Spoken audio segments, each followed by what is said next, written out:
July 1, 2010. Huntsville, Texas. Michael James Perry, a 28-year-old man, is strapped to a gurney inside the execution chamber of the Walls unit. The needle's already set, the clock counting, music down. The room is divided by glass. On one side, his weeping mother watches her son take his last breaths. On the other side, the family of the woman he was convicted of killing watches the same scene unfold for completely different reasons. And in that final moment, with the execution process already underway, Michael Perry lifts his head off the pillow, his voice completely breaking, and whispers something that stops everyone in that room cold. Words not music, meant for the living, but for someone who had already passed.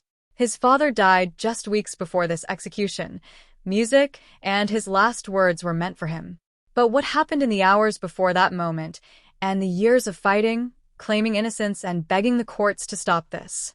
That is the part of the story most people never heard. And by the end of this video, you're going to understand exactly why those last words hit the way they did, and why this case still divides people to this very day. The morning of July 1st did not begin quietly for Michael Perry. His legal team had been working through the night, filing emergency appeals, making calls, doing everything in their power to stop what they believed was the execution of a man who might not have committed the crime, he was about to die for. His lawyers had argued for years that Perry was already sitting in a jail cell on a traffic violation when Sandra Stotler, the 50-year-old nurse at the center of this entire case, was actually murdered in October 2001. That was the argument they were still pushing on the morning of his death, nearly a decade after the original crime. And just about 90 minutes before the lethal injection was scheduled to begin, the United States Supreme Court gave its answer. The appeal was rejected. There would be no delay, no new hearing, no last-minute reversal. The execution was going forward. Now here is where the story gets even heavier because Perry did not, spend those final hours in silence or in rage. People who interacted with him in those last hours described a man who had made a kind of peace, with what was coming even while maintaining he should not be there at all. He had been on death row for 7 years at this point.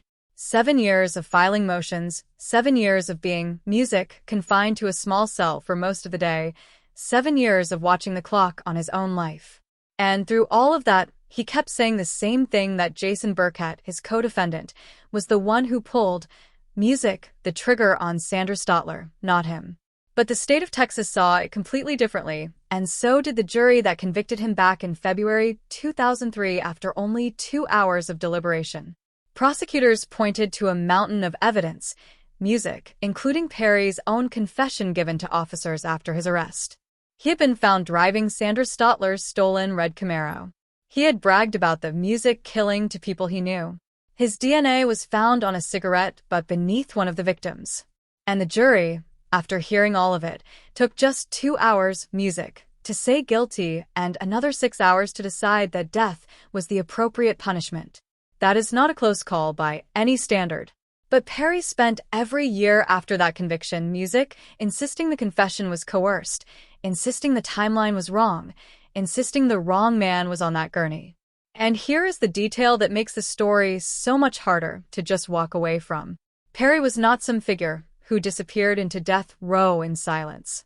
Just 8 days before his execution, renowned German filmmaker Werner Herzog sat across from him in a death row visiting cage and conducted an interview that would later become part of the 2011 documentary called Into the Abyss.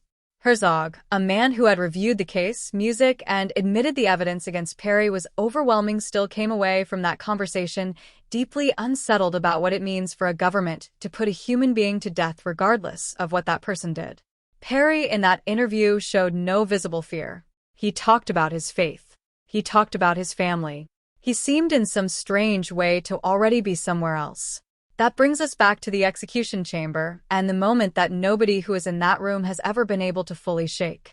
Sandra Stotler's daughter Lisa Balaun, who is 38 years old at the time, was on the other side of that glass watching. She had come to watch Michael Perry die. She said afterward that she needed to look into his eyes and see if he was the monster she had built him up to be in her mind over nearly a decade of grief. Her grandmother, Sandra's 80-year-old mother, was also there. These were women who had lost not just Sandra that night in October 2001, but also Sandra's teenage son Adam, who was lured into the woods and shot along with his friend Jeremy Richardson, 16 and 18 years old. Both of their lives taken in the same music night over a car. The drugs began flowing at 6:03 p.m. Music. Perry gave his final statement from the gurney and did not address the victim's family at all. Something that did not go, music, unnoticed by those watching from the other side of the glass. He spoke to everyone involved in what he called the atrocity of his execution and told them they were all forgiven by him. Then, he turned toward his mother, Gail Perry, who was watching through the window. Her face collapsed with grief, music, and he said, "Mom, I love you." His voice cracking completely as the words came out. And then he said it, the line that became the headline, the line that reporters could music not get out of their notes. "I'm coming home, Dad. I'm coming home." His adoptive father had died in June, just weeks before this execution. Perry's father never saw the end of this. He died while his son was still in that cell, still filing appeals, still music fighting. And so, in his final seconds of life, Michael Perry said goodbye to a man who was already gone in a room full of people who would remember those words for the rest of their lives. He whispered it twice. Then the drugs took hold. He gave 4 audible gasps, and his breathing slowed.